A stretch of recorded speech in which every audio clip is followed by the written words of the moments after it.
This is the Game Changers Experience. Deep dive conversations with leading business disruptors, Olympic athletes, celebrities, entrepreneurs, and influencers from around the world.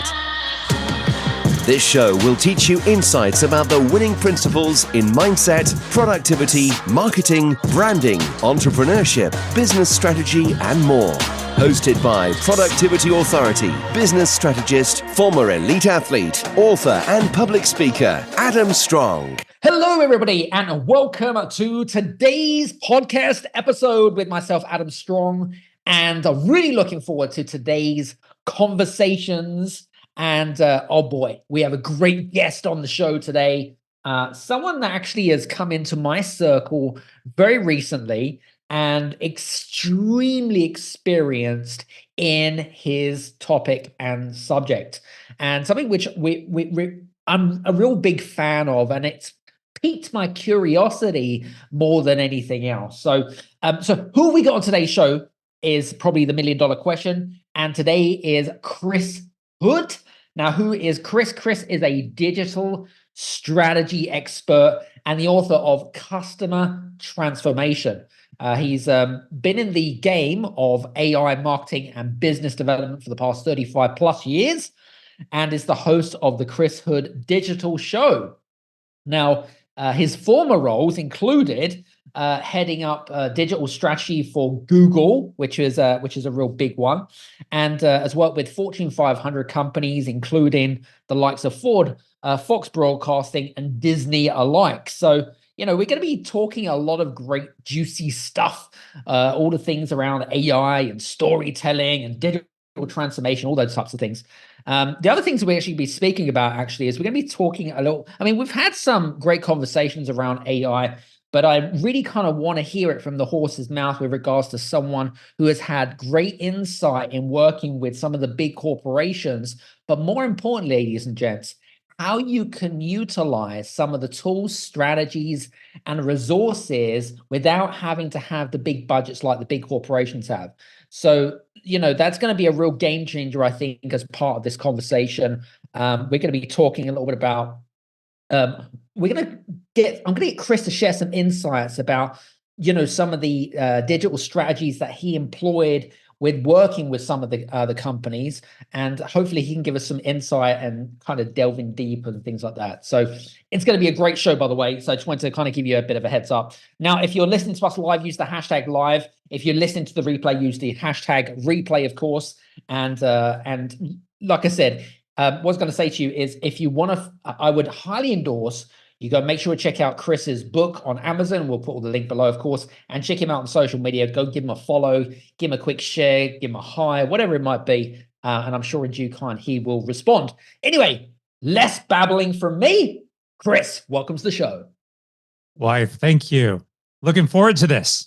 Absolutely. 100%. Yeah, I'm looking forward to it as well. You know, it's really interesting. I mean, you know, your experience in working with Google and sort of, you know, in being in charge of business digital strategy, as that's what it's called. I mean, that must have been, I mean, your experience in working with Fortune 500 companies, you know, that's a biggie. But to work with Google, one of the biggest digital companies out there, it must have been is a bit of a game changer. How long was you with them for, and tell us a little bit more about what your job entailed? Yeah. Well, I was with Google for about 6 years. I did a little consulting independently with Google just before that. But during that time, I spent a lot of my effort was focused on this concept around digital strategy. And I think if we even look back over the course of the last 6-10 years, even the concept of what digital strategy has evolved. So what I did mostly was went into companies, organizations, our customers, and worked with them to really try to figure out how they were going to adapt and evolve and innovate new ideas. So you might have somebody like, I don't know, like a Home Depot who comes and says, you know, we've got this really great idea of how we want to engage with our customers. Is it possible? How do we make that happen? What are the technologies that we use? And during that process, we would go back and forth. Well, have you thought about this? Have you looked at it a different way?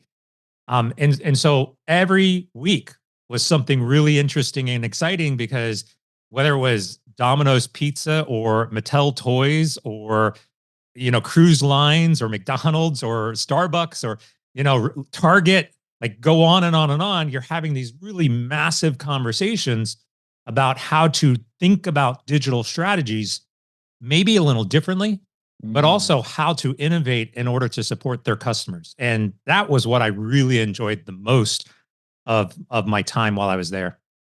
I guess each business has its own set of challenges and value propositions or whatever it is. And I suppose in a way, Disney has a very different value proposition to like Home Depot, as you'd kind of mentioned. And I suppose crafting, as I like to call crafting, these different digital strategies according to the business must have also given you some, I guess, giving you some kind of, I don't know about you, but when I work with clients and you see the transformation and you see the result at the end, it kind of gives you that sense of satisfaction. Do you know what I mean? Oh yeah. Well, it's interesting that you talk about, like, say, Disney versus, fill in the blank. Did you say Home Depot? Yeah. Like Disney versus Home Depot is a great analogy, because there are some differences in terms of that value, but then there are some great similarities. Actually, there's only one. And what's fascinating about this is that you can watch Disney over the course of definitely this last year, how their values are actually starting to change. You could, if you really analyze Disney, you see that they have a shift of what's happening. They are moving drastically away from the original vision of Walt Disney and have become this new entity, all based on values that they hold. And I'm not one to get into the geopolitical, social, challenges here, but you can clearly go do your research and see that there is a change in values for Disney. On the flip side, you have Home Depot, and I would argue that they have also changed some of their values in terms of maybe to the opposite extreme as Disney, but they still have a change in perspective. But here's what's interesting. In the middle of both of them is one truth. They all need to align with the values of their consumers. Because if they don't, as we've seen from Disney, as an example, you start to lose customers. 100%. Another great example of this is Anheuser-Busch recently this year. I talk about it extensively in my book, how they have shifted and as a result lost millions of dollars, right? So this value is not just an internal value of what makes them go. There's an alignment that has to happen within their organization to their customer, because at the end of the day, no matter what, you are serving the customer. And if you don't do that, you're going to lose those customers. Yeah. Or ultimately lose your business, right?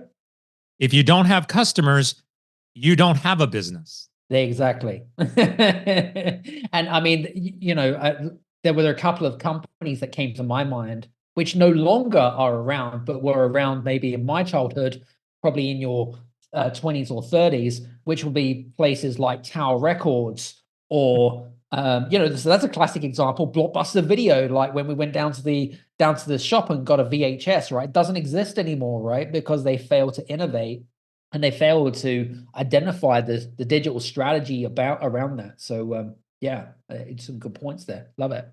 I want to kind of get some ideology around that, because being a business strategist, it's a little bit different from digital strategy. It's very, very different in terms of like innovation and just kind of like tactics, because you have to kind of think to yourself more kind of like in the future digitally type of thing. Do you know what I mean? So, but I'd love to know what your thoughts are about the key steps of crafting a digital strategy that can lead to a customer transformation. Maybe you've got some stories that you could share with us. Yeah, well, it's interesting that you said, business strategy versus digital strategy. Is there really a difference? I think that's a valid question that we could ask ourselves.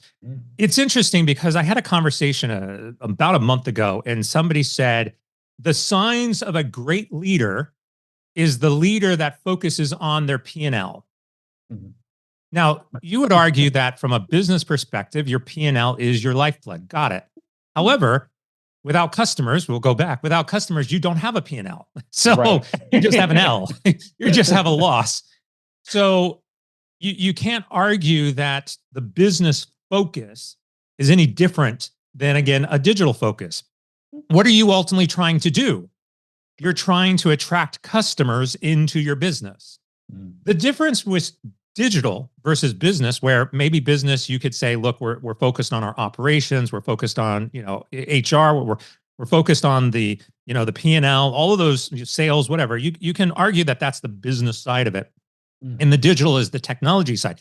But again, this is an argument that I make drastically in my book, which is you're not serving anybody other than the customer. True. So even from a technology perspective, you're not bringing in technologies just for the sake of bringing them in. So many organizations right now are looking at AI and they're thinking, oh, well, we got to get on the bandwagon. We got to bring in AI. We've got to use it. We got to figure out how to use it. Why? Like, unless you can tell me directly how this AI is going to help your customers, there's no point in doing it. You're wasting money, time, and resources for the business. So true. So the digital strategy has to still have this focus on the customer. How are we going to engage with them? How are we going to connect with them? What do they want? So I'll ask you a question. It's a very, I'll say it's a rhetorical question, but if you were to go into a grocery store today and the grocery store said, oh, sorry, we don't take debit cards, what would you do? Well, you don't have any cash in your pocket, most likely. You're going to leave the store, go down to the street to another grocery store and go find a store that takes debit cards. That's because our expectations today are, I want to go into the grocery store, buy groceries, and use my debit card, right? Right. And you could use that analogy across really any type of business. You are a consumer. We are all customers. And what's amazing is that when people think about the digital strategy, they're not putting themselves actually into the role of the customer and saying, well, look, if I was walking into our store or if I was engaged with our company, how would I expect? And it's amazing how many times that, well, I find it frustrating, but that's just the way it is. Change it. Like, this is the concept around digital strategy is you have to go and meet the consumer where they are with the technology and the platform that they want to engage with you. And if you do that correctly, then you're going to drive more business. The next step is to do it easier, right? So I was looking at a grocery store just a couple of days ago.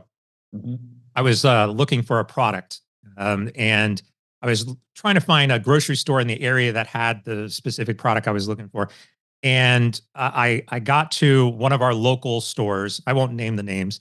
And I was trying to do a search. I found the search and it says, you would like to say, is it available at my local store? That's a common feature, but it required me to log in. It required me to create an account, log in, and then it would tell me if it was available at that store. No. What did I do? I left. I'm like, well, I'm not going to that store, right? These are the convenience things that we have to think about. And if you're putting up roadblocks, these barricades, preventing people from getting the information that they need, you're losing those customers. So and your argument won't ever pan out. Because if your argument is, well, we want to capture their information. Well, you lost a sale. What's more important, their information or the sale? Right. It's so true. I mean, I so agree with you on this. And it's a bit like, if you go across to a website and you want to get a hold of their brochure, but they want you to opt in for the brochure, yet they're already interested. They're already interested in dark guys, but you're kind of making it hard for them. It's like, no. Anyway, sorry. Rant over. Love it. Anyway, just on the AI bandwagon, as we were talking about AI, and even when we were talking to AI offline the other day, actually, just out of curiosity, how could kind of the small business owner utilize AI and digital tools more effectively, and also kind of like maybe even using the same resources in terms of accessibility with regards to, say, corporations, because corporations have larger budgets, don't they, compared to smaller companies. But from your perspective, like, how can the smaller business owner get access to the AI tools that maybe the Disneys or the Home Depots are using? And is it accessible? Yeah, all of the AI tools that everybody is using is accessible to anybody. Cool. So anybody can use them. And I would say your starting point would be to use something like ChatGPT, right? Yeah. So I'm sure you've talked about it. And it's relatively low cost, it's relatively simple. Because here again, it goes back to, why are you using the AI?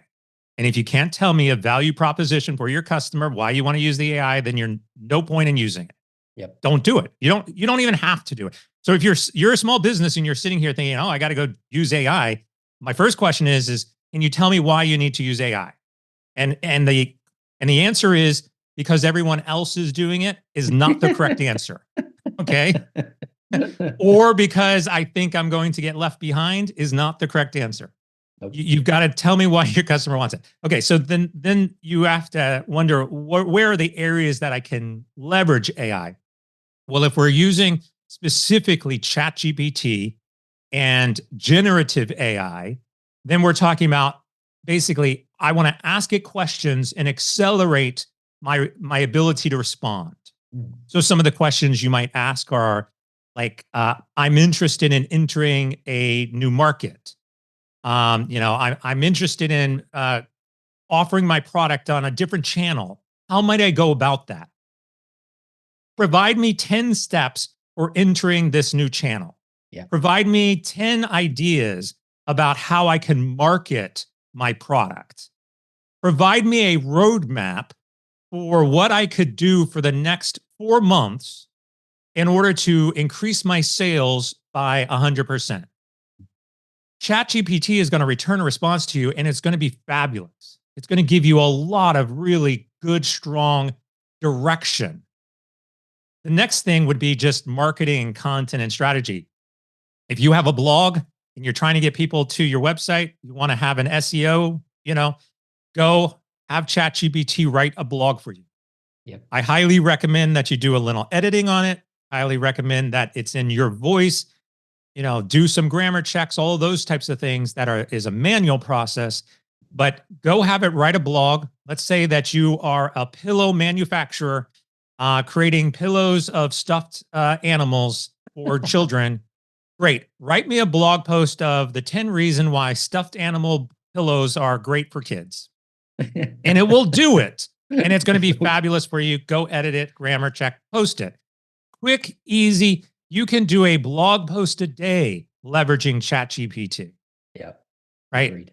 And then there's some other extensive marketing things that you can do with other tools. There are plenty of tools out there, like creating videos, creating, background music, having voiceovers, AI voiceovers. There's a lot of different types of tools out there that will help you kind of create this really elegant marketing message for you, which is, for any startup business, it's fabulous. I'll give a really quick example of this, not to overly promote it, but if you go to a company called Poly, Poly API, so Poly API, all one word, Poly API.io. Okay, so polyapi.io. On their homepage, there is a video. It's called like Explore Poly. If you watch that video, that entire video was done with AI. No So way. all of the images, all of the music, all of the voiceover, all of the segues, all of it was done with AI. There was just a little manual manipulation from what I heard, but it gives you an example of what you can accomplish. And here's the punchline. That entire video was created for free. Wow. So you That's can get an insane. idea of the power of AI right now and what you could potentially do. Amazing. I don't know if you got that, guys. If you are listening to this in the car or in the gym, make sure that you've written that down in your notes section and go to that website and check that out. So seriously, that is a great golden nugget. So thanks very much, Chris. It's a really good one.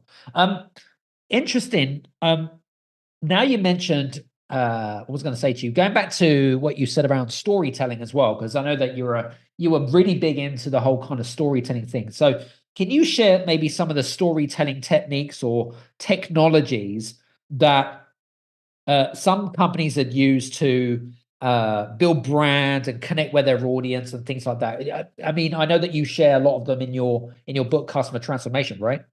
Yeah. Look, there's two sides of storytelling. There's the brand side and there's the consumer side, right? So from a brand side, you have to understand what your message is. What are you trying to convey to the customers and then be able to attract people based on that messaging? It's a story. It's no different if you were to just say, look, hey, this is another thing you could go do in ChatGPT. You can say, build me a brand story based on and fill in a couple of concepts. If I go back to the stuffed animal pillow company, like I want to have a story about stuffed animal pillows, and maybe all of a sudden those pillows come to life. There's characters, they have a storyline, how they connect with the children. Nighttime woes go away. Whatever it is, build out that story and be able to share it as a story. For those of you who are, say, solopreneurs, your startups, it's just you. You have a story.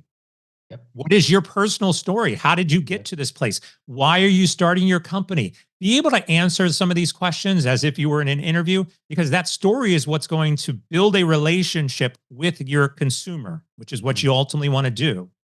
The other side of this is your customer wants to kind of partake on their own journey, right? We talk about customer journeys, customer experiences. That story has to fit into their lives. Now, this is where we get into areas of like personalization. That's a big thing. We believe that AI can be one of these catalysts for personalization so that I get a personalized experience for me. Amazon is obviously doing a great job of this right now, but I've often attributed this to something like a choose your own adventure story, right? Like if you've ever read those books back in the, again, 40 years ago, choose your own adventure. You read a couple of pages, it would say like choose A or B. And if you choose A, go to page 37, finish the story. You could do that type of stuff with AI in your storefront, right? Person comes in, you get a little information on them, you understand who they are, you present them an option, they pick B, they get more customized experiences. Like that is a story that is interactive and evolving directly on your website. So thinking about stories from both perspectives, I think will help you really get the vibe that you want for your company out into the world. Love it. Very cool.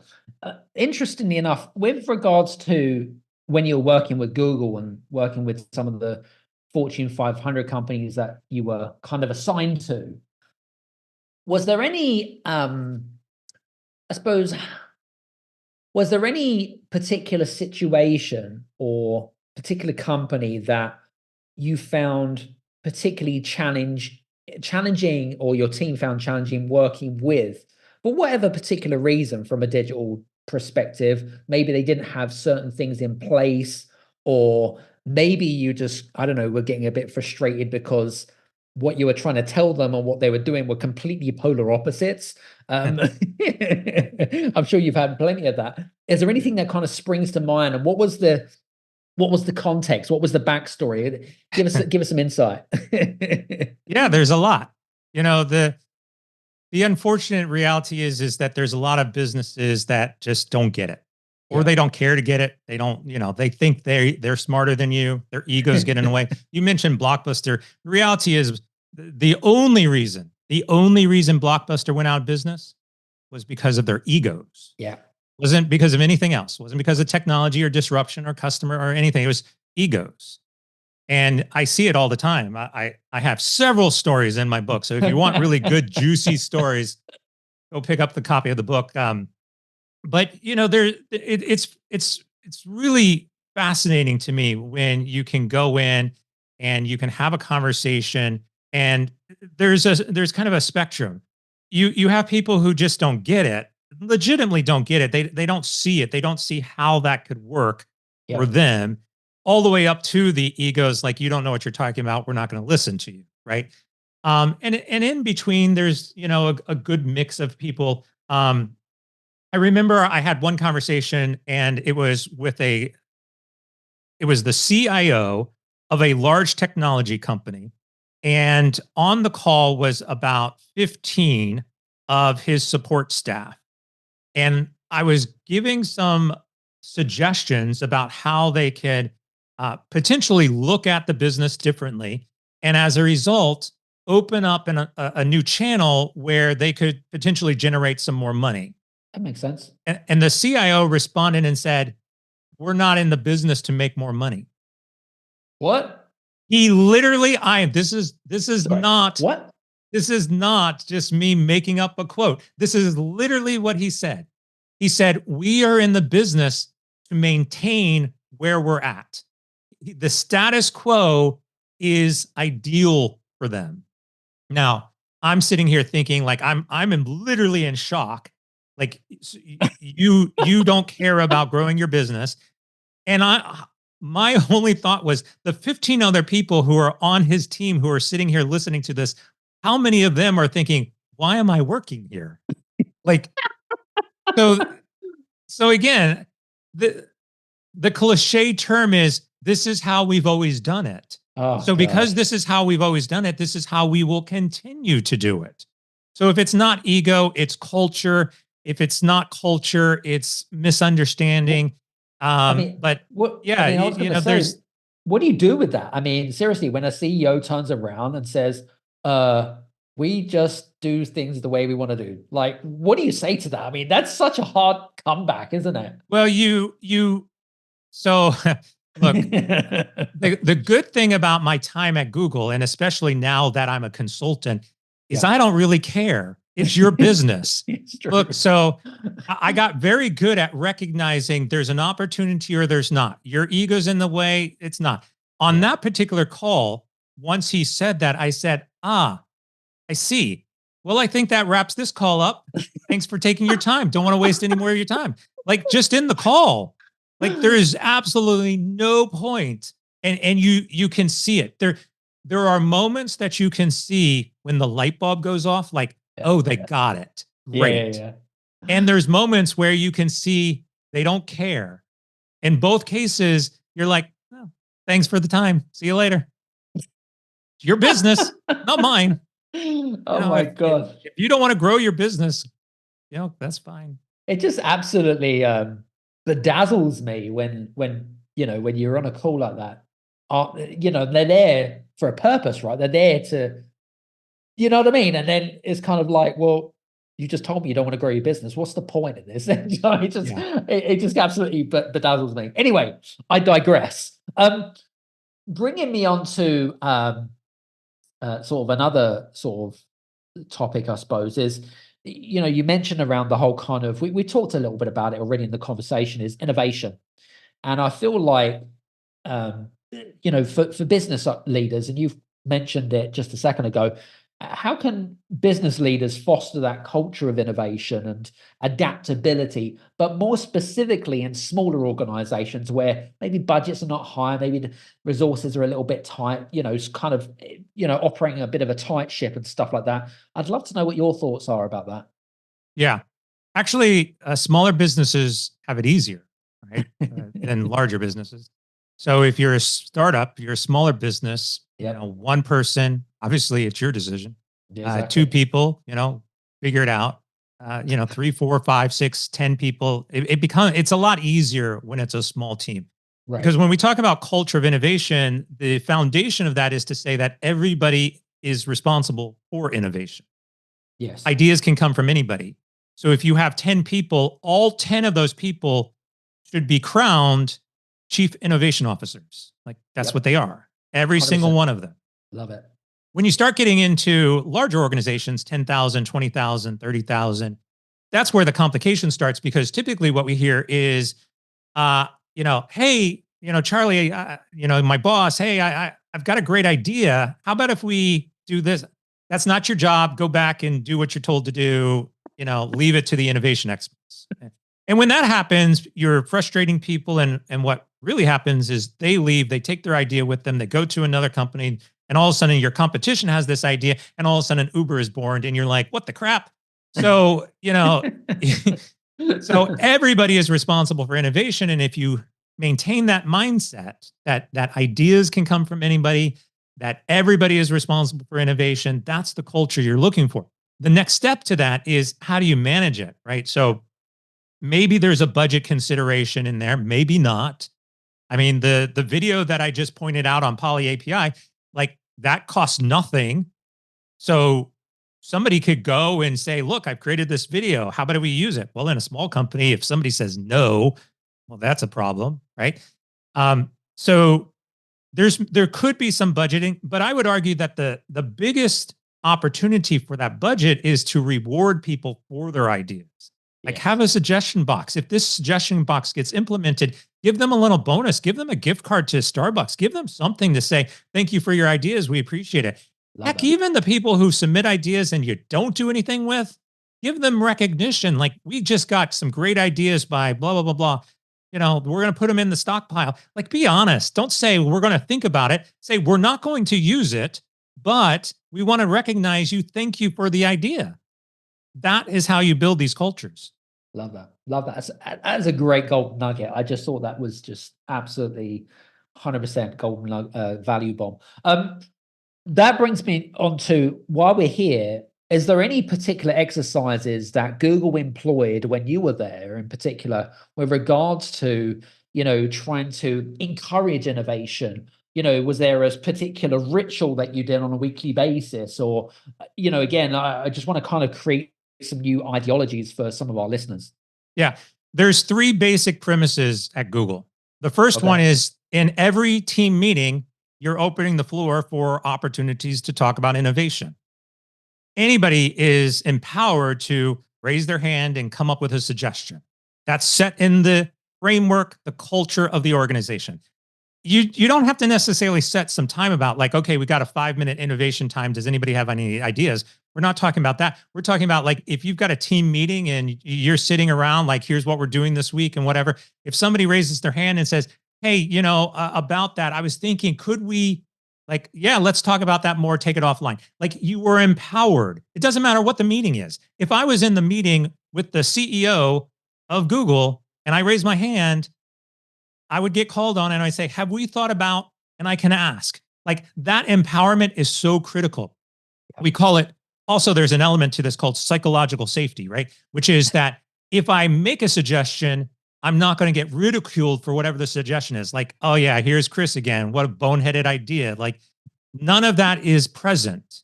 Everybody can raise their hand. Everybody can make a suggestion. Everybody's going to get heard, and no one's going to be ridiculed for it in every meeting, no matter what. Okay. Second one is that we have this concept called 20% time. And what that means is that the theory is that this is legitimately research, is that no one is really working 40% of or 100% of the time on their 40-hour work week, right? No one's working 100% of the time. Right. So if you took 20% of your time away from the job that you were hired for, so you're hired for sales, but for 20% of that, you are allowed to do whatever you want to do. You can go learn a new trade. You could go to a class. You could read a book. You could work on a new project. You could join another team. You could come up with an idea, right? So, for example, I did a podcast while I was at Google. The podcast at Google was my 20% job. So my full-time job was digital strategy and innovation. And for 20% of that time, I did podcasting at Google. Love it. Love it. Right?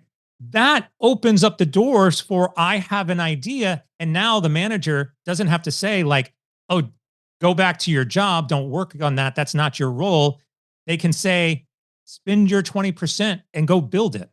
Love it. Build your 20, take that 20% time and find somebody else to join you. Build a little team, right? And so innovation comes. Here's the golden nugget for you. Gmail was created by a 20% project. So you can see how that can evolve if done right. Love that. And then the third one is the outcome or the results of doing all of this. Maybe not outcome is the right word, but what I found was actually pretty fascinating. So there was multiple times where I had some ideas at Google, and what I discovered was that other people on other teams basically had a similar idea. And so what was introduced, and I think this is part of the nature and culture of Google, is you basically build these little startup environments, these little startup communities, no different like if I was to go create a startup and now I've got competition, you're building that directly inside of the organization, and you have competing startups on the same idea. And eventually, how everything works, one of them is going to percolate to the top and win. Now, why did they do that? Well, there's some friendly competition involved, but also survival of the fittest. The one that percolates to the top and wins usually has more sustainability. And so as a result, you get clearer understanding of the innovative ideas. You can, really ensure that they are on the right track and then prove it. And then proving it, you win out. And then typically what would happen is you either fund it, you build an extension of the team on it. And I saw that happen a lot at Google where, it started with an idea, it built up, and then all of a sudden there was like a team of 50 around it. Love that. Love that. It's interesting just to kind of get some of the, what I call it, the insides, right, of what some of the biggest digital transformational company out there, it's one of the biggest, so that's great. I love what you shared there. In your book, Customer Transformation, you talked about the 7-stage strategy to aligning customers. Maybe you could walk us through that and what that looks like and how it is applicable to a company that is looking to embark on more kind of digital transformation, digital strategy, if you like. Yeah. So Customer Transformation, the book that I recently wrote this year, is a 7-stage strategy. And it's all about customer alignment. It's all about what we were talking about earlier, like between Disney and Anheuser-Busch and Home Depot. The 7 stages really quickly. That's okay. The 7 stages really quickly are 1, customer, 2, interfaces, 3, journeys, 4, ecosystem, 5, culture, 6, technology, and 7, business. Okay, so customers, interfaces, journeys, ecosystem, culture, technology, business. Business, yeah. Now, I'll try to quickly summarize these. I won't go into a lot of detail on all of them, but these are designed in a very specific way.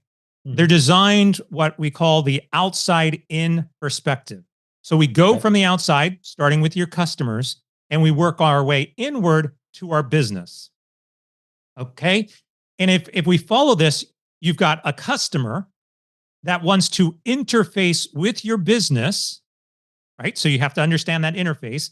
That takes them on a journey to engage with your business that is built within an ecosystem or a community that leverages the culture of your organization by which we use technology for and generates business value, right? That's how it flows. What's really interesting is a lot of organizations want to go inside out, which is basically, we are a business, we have our own ideas, we're going to pick some technologies like AI, whether or not the customer wants it or not. We're going to then kind of force it into our culture. We're then going to try to build a community around that. We're going to then figure out what the journey is based on what all of these decisions we've already made are. We're then going to produce some type of mobile device and mobile app. Here's your mobile app to interface with us. And then we're going to hope that we find some customers. That's the inside out. And yet that is the most common approach to how businesses operate.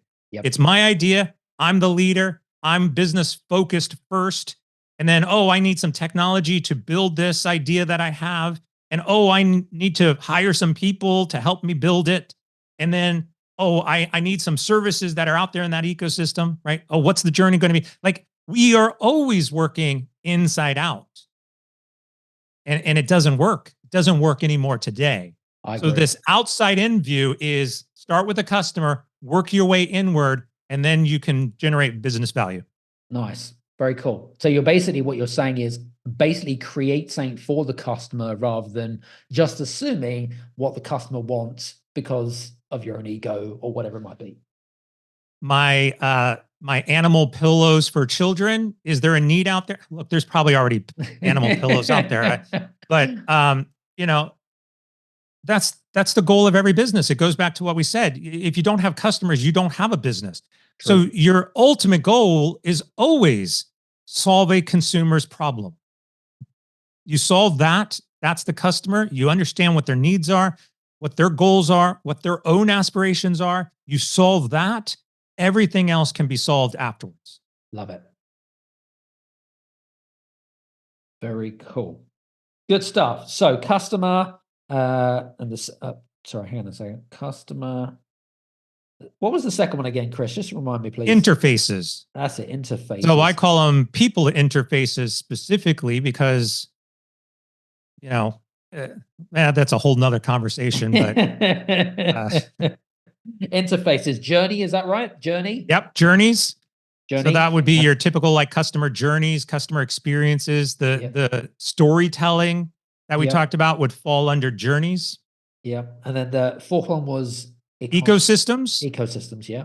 And ecosystems deals with your community, both how you build a community internally as well as externally, as well as an ecosystem, your data, your connections with partners, your ability to scale, all of that fits within ecosystems.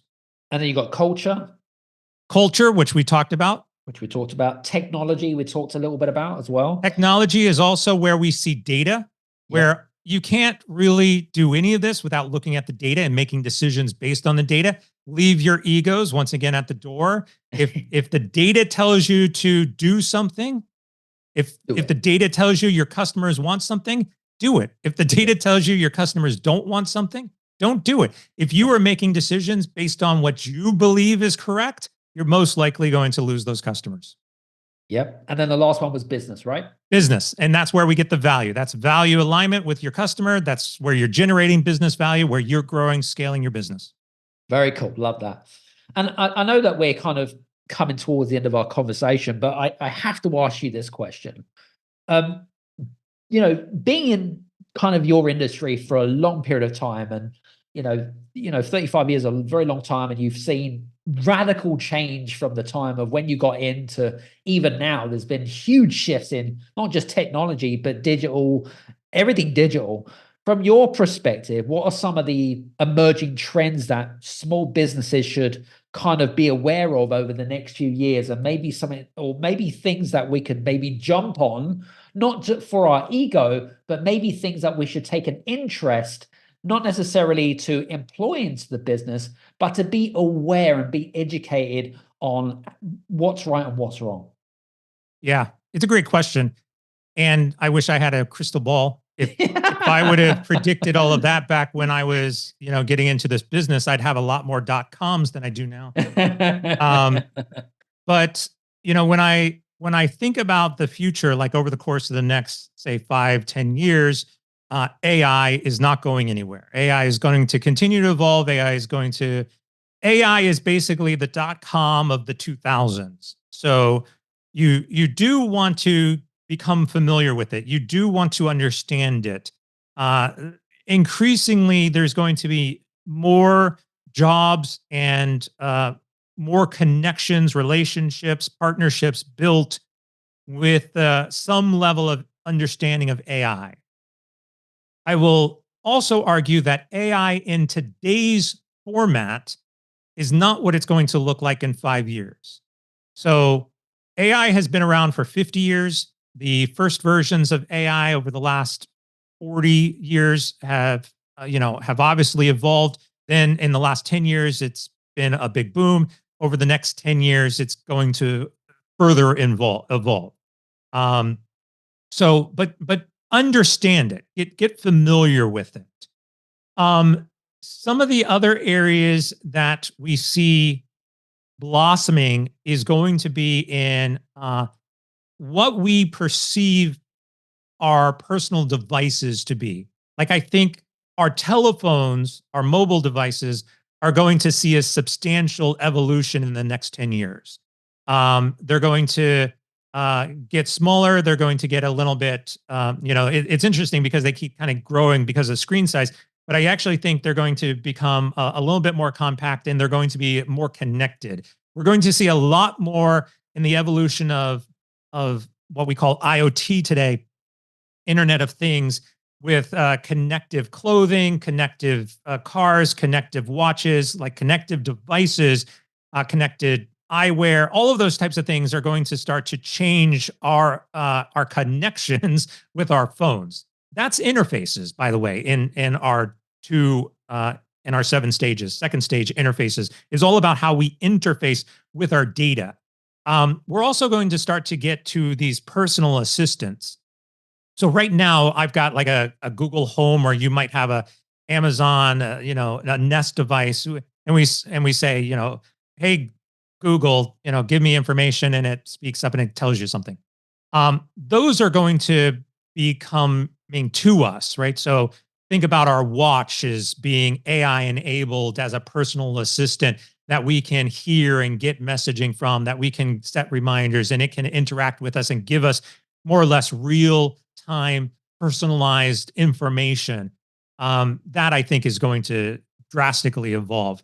The areas to stay away from, and I'm going to get a lot of hate on this. Stay away from the metaverse, stay away from cryptocurrencies.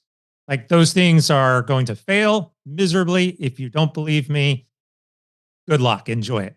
The grounding rule becomes this. Think about the masses. If your technology appeals to 100 people, it's not sustainable. If your idea applies to 100 million people, then it will work. Right now, AI, although it's popular and although there's a bandwagon, it's really only being used by 1 million, 2 million people. You've got to scale it to that 100 million, 200 million, 1 billion people.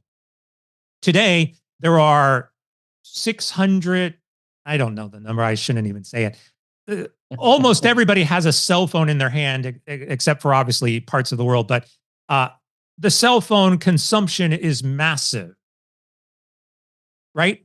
If we compare AI usage to cell phone usage, AI is 1% of cell phone usage, right? It's minuscule.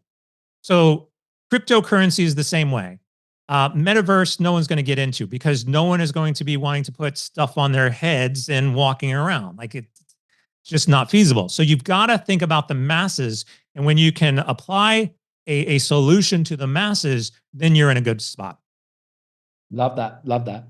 Yeah, it's just really interesting. It was an interesting question. I just wanted to hear what your thoughts were about it and stuff like that. It's always good to get an expert insight into what your thoughts were about where the world is going in these days. So, yeah. One more real quick thing is, if we see regulations start to go down, like for instance, I'm not talking about privacy regulations, which are directly correlated with this, but if we start to see some of the regulations in the healthcare industry go down, as well as financial sectors go down, things like my checking account. Right now, I'll go back to my cell phone.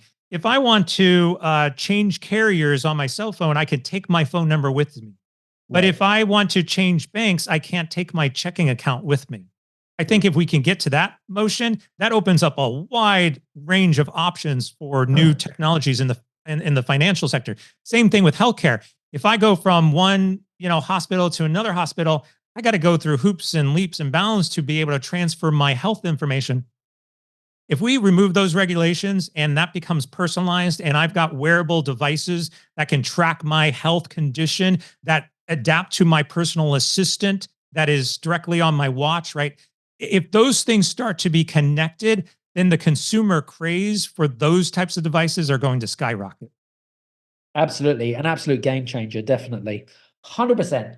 Well, listen, Chris, this has been amazing. Fantastic conversation, by the way. I just want to say thank you so much for being on the show today. Appreciate you. Absolutely. Loved it. Very cool. For you guys that have been listening in attentively, by the way, if you haven't already done so, do yourselves a favor, pause this recording now, rewind and listen to what we've just had a conversation about. Because I tell you what, Chris has dropped some massive value bombs in our conversation. And, seriously, if you want to get up in the game 2024 and beyond, you need to embrace digital because it's here to stay. I can tell you that for sure. And make sure you check out Chris's book as well, Customer Transformation, on Amazon, Barnes & Noble, wherever you are in the world. Check it out because I think I would highly recommend it. So for you guys that have been listening in, hope you've enjoyed today's conversation. And do me a favor, just for the benefit of me and Chris, if you have enjoyed today's show, please leave a 1 or a 5-star review over on Apple, or you can interact with the AI questions and answers over Spotify, by the way. Okay. You can answer, you can go over there and leave a review there as well. So just want to say thank you very much to you, Chris, and thank you to our listeners. Hopefully we'll see you again back here on the podcast. Take care and we'll speak to you soon. Cheers now.